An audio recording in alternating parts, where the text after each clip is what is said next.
Hello बच्चों, हम पढ़ रहे हैं संख्या पद्धति। कल हमने पढ़ा था नियम 1 और नियम 2। नियम 1 था हमारा कि अगर आधार समान है तो गुणा में क्या है, घातें जुड़ जाती हैं। जैसे कि a की घात p गुणा a की घात q, तो ये हो जाएगा a की घात p प्लस q। इसके आधार पर कल मैंने सवाल भी दिए थे आपको। और दूसरा नियम था कि अगर घात के ऊपर घात है तो घातों का गुणा हो जाता है। जैसे कि a की घात p टोटल की घात q, तो हम इसे लिख सकते हैं a की घात p इंटू q। तो ये दो नियम थे। और आज हम तीसरा नियम पढ़ेंगे जो कि है कि भाग होने पर घातें घट जाती हैं, या फिर जब आधार एक समान होता है तो भाग में घातें घटती हैं। जैसे कि यहाँ पर है नियम 3, a की घात p और a की घात q। यहाँ पर लिखा हुआ है a की घात p बट्टे q, तो बराबर हम लिख सकते हैं a की घात p माइनस q। ऊपर वाली घात में से हम नीचे वाली घात को घटा देंगे। जैसे कि आप एग्जाम्पल देखिए कि 5 की घात 7 है ऊपर और नीचे है 5 की घात 2, तो हम इसे लिख सकते हैं 5 की घात 7 माइनस 2, जो कि हमने लिखा हुआ है। जब हम 7 में से 2 को घटाएंगे तो ये हो जाएगा 5 की घात 5। दूसरा एग्जाम्पल है कि 3 की घात 5 बट्टे 3 की घात 8। इसमें भी हम सेम नियम लगाएंगे कि ऊपर वाली घात में से नीचे वाली घात को घटा देंगे। तो हमने लिखा 3 की घात 5 माइनस 8। ये हो जाएगा, जब 5 में से 8 जाएगा तो 8 बड़ा है, माइनस का है, तो चिन्ह आएगा माइनस का और घात आएगी -3। ये हो गया 3 की घात -3। इसे हम वापस ऐसे भी लिख सकते हैं 1/3 इस पर आधारित ये आपके प्रश्न हैं, इन्हें आपको सॉल्व करना है। सबसे पहले है 2 की पावर 7 बट्टे 2 की पावर 3। इसे बिल्कुल ऐसे ही करना है जैसे कि हमने एग्जाम्पल किए हुए हैं। इसे हम लिख सकते हैं 2 की पावर 7 माइनस 3, तो ये हो जाएगा 2 की पावर 4। बाकी आपको दूसरा, तीसरा और चौथा एग्जाम्पल खुद करना है। इसके बाद आता है नियम नंबर 4, उसे आप ध्यान से देखें।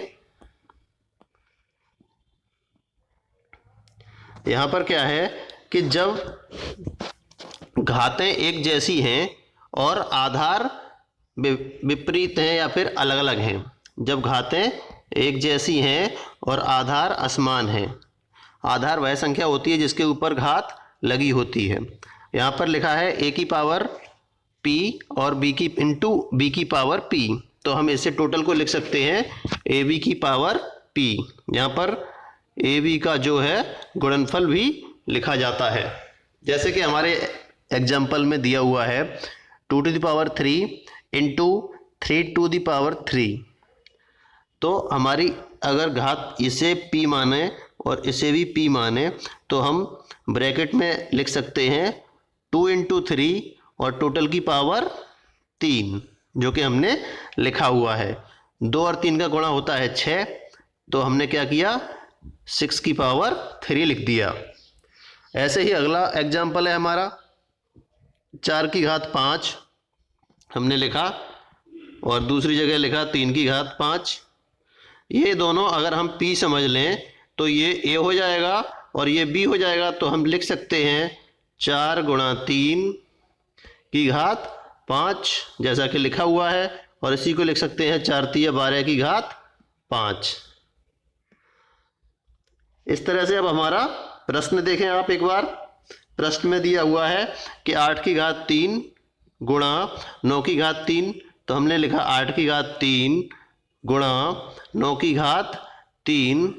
अगर हम इसकी नियम 4 से तुलना करेंगे तो a हो जाएगा ये, b हो जाएगा ये, और p है वो होगा हमारा 3। तो हम इसे लिख सकते हैं 8 गुणा 9 टोटल की पावर 3, वैसे हम लिख सकते हैं 8 नियम 72, तो 72 की पावर 3। इस तरह से हमारा ये क्वेश्चन हो जाएगा। और इसी के आधार पर आपको 3 और प्रश्न दिए जा रहे हैं। ये प्रश्न आप सॉल्व करेंगे और इसकी फ़ोटो खींचकर ग्रुप में भेजेंगे। इसके बाद आता है नियम अगला। ये नियम तीसरा है कि a टू द पावर 0 बराबर 1, अर्थात किसी भी संख्या पर या चर कोई राशि है उस पर यदि 0 या 0 की घात है तो उसका मान 1 होगा। जैसे कि यहाँ पर दिया हुआ है हमने x की पावर 0 बराबर 1, b की पावर 0 बराबर 1, 5 की पावर 0 बराबर 1 और x प्लस वाई टोटल की पावर 0 है तो भी वो 1 हो जाएगा। इसके आधार पर हम इसमें और भी अगर कुछ कहेंगे, इसके आधार पर हम सवाल देखें तो कैसे करेंगे। अगर हम समझ लो लिखते हैं कुछ भी और हमें वैल्यू निकालनी है तो हम क्या करेंगे। देखो, अगर हमने लिखा x की पावर 7 बट्टे y की पावर 0 तो ये हो जाएगा, x की पावर तो 7 ही रहेगा और y की पावर 0 का मान हो जाएगा 1, तो ये हो जाएगा x की पावर 7। या फिर दूसरी तरह से हम इसे लिखें x की power 0 into x plus y का होल स्क्वायर, तो हम इसे सीधे सीधे लिख सकते हैं 1 इंटू एक्स प्लस वाई का होल स्क्वायर। और ऐसे अगर हम खोलेंगे तो सीधे खोल सकते हैं, जैसे a प्लस बी का होल स्क्वायर का फार्मूला खोलते हैं।